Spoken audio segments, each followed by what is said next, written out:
వస్తున్నాడు.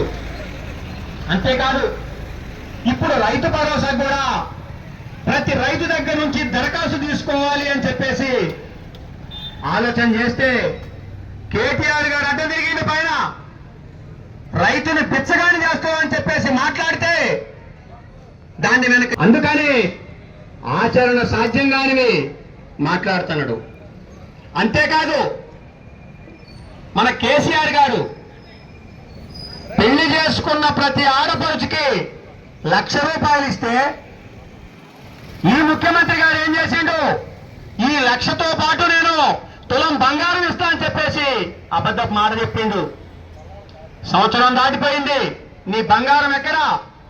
బంగారం ఇయ్యకపోయిను కనీసం ఆ 1,00,000 ఇస్తున్నావా? వాటికి దిక్కు లేదు, నీ ఆఫీసులు చుట్టూ తిప్పుకుంటున్నావు. అందుకని ఆచరణ సాధ్యంగానే మాటలన్నీ అలా మాట్లాడి మళ్ళీ కొత్త కొత్త పథకాలు తీసుకొస్తామని చెప్పేసి రేపు స్థానిక సంస్థ ఎన్నికల్లో లబ్ధి పొందాలని చెప్పేసి మళ్ళొక్కసారి ప్రజల్ని మోసం చేయడానికి ఇవాళ పూనుకుండు.